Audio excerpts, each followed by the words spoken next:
Kappei has just released Arc 7 Chapter 46, and this video will be a summary of the chapter. I highly recommend you check out my Arc 7 Chapter 45 summary. Anyways, let's begin. The chapter begins with Subaru reacting to the idea of soul marriage. This of course may explain why Yona is still a divine general despite rebelling against Vincent many times. Subaru seems to doubt such a technique, but Abel states that Subaru needs only to look at his limbs to understand that some techniques exist and have been lost throughout the ages. Subaru bit his cheek and continued running. Since Al, Medium and Subaru were shrunken down, they didn't have proper shoes and instead wore cloth around their feet. Either way, Abel does seem surprised about the situation, and Medium asks whether or not he foresaw this. As the group ran, Abel told them to stop and they hid behind a wooden board in front of an alley as they caught their breath. Subaru states he hopes that Tarita is okay, stating that she's a lot more mobile than he thought. Medium agrees, saying that she was shooting arrows everywhere, and Al asks if Subaru is doing that on purpose. Subaru is confused and Al says never mind. Abel explains that the soul marriage technique involves the old, in other words the actual soul of your body. The group is confused as to why this makes you stronger. Abel states that when you are connected by soul, you can then draw power from each other and the distance is decreased between the people.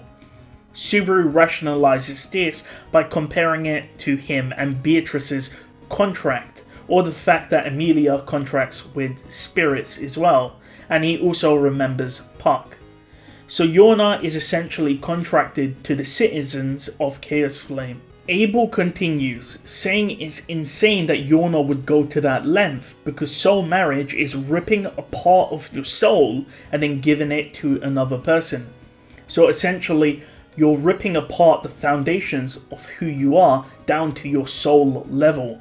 Furthermore, it shouldn't mean that Yona could contract via soul marriage an infinite amount of times due to the fact that she's ripping apart her soul and she only has enough soul to go around. Subaru thinks about sharing his soul with everyone other than Beatrice. He could imagine giving it to some people, maybe even Medium and Aldebaran, but not to Abel. Lewis, who's standing by the group, raises her voice. We see that she's being very diligent and is following commands. We see Lewis cling to Subaru. Subaru is of course worried about Lewis because she might make noise, but it seemed that she was actually following along. However, Subaru does look at Lewis and states that he still has the same judgment. She is unforgivable. The only reason he hasn't dumped her in the middle of Valakia is due to the fact that Rem cares about Lewis. Al interrupts Subaru's thoughts and confirms the situation.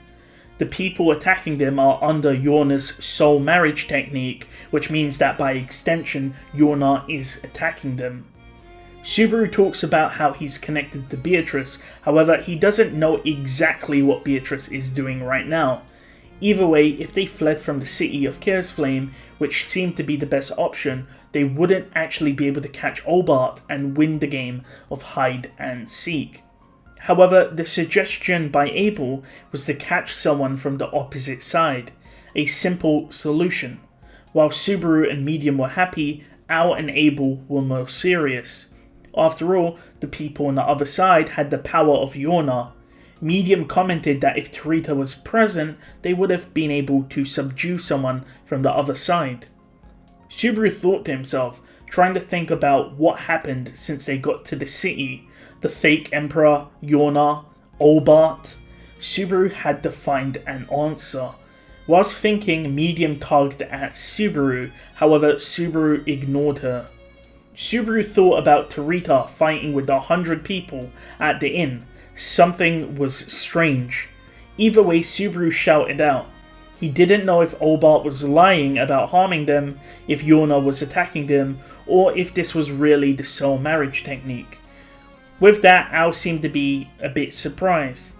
Al was someone with a cool demeanour, but it seemed like lately he was slipping with his facade. With that, Al asked Abel what to do. Abel responded that they should test if the soul marriage technique is being used on the citizens, and we could test that by attacking them. It's very simple. If you attack someone and they heal, then they were under the effect of the soul marriage technique. However, if they were wounded or if they died, then they weren't.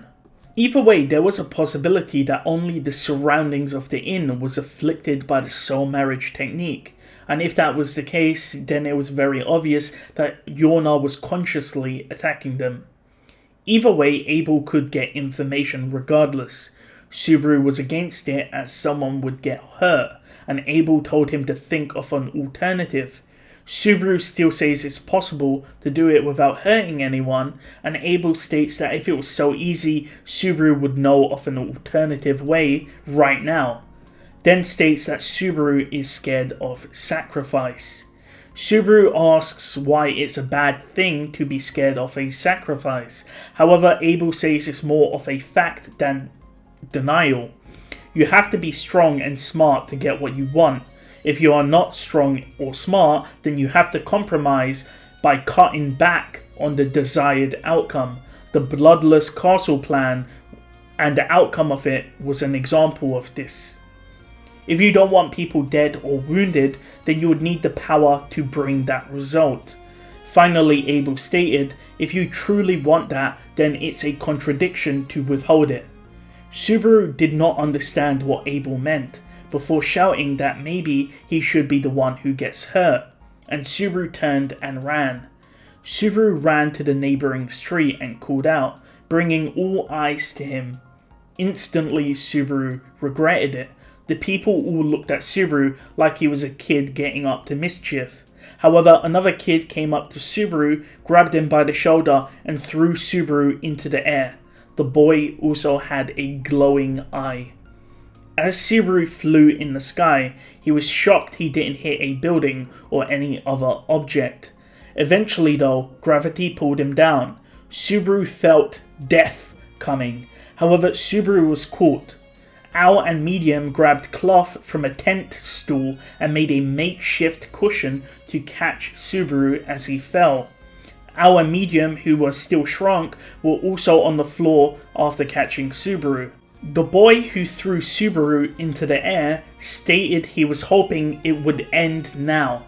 As he said this, his face contorted in agony. He continued by saying that the city could not afford to lose him. Subaru realized that all of them, they all had the same pained look on their face. With that, the boy approached Subaru, who was still on the floor, and made his way to kill him. He attacked Subaru, but at the last second, screeching could be heard as a blonde-haired girl jumped in front and was launched spinning. There was a thud and then blood spurted out. With that, the chapter ends. So we have an interesting chapter here.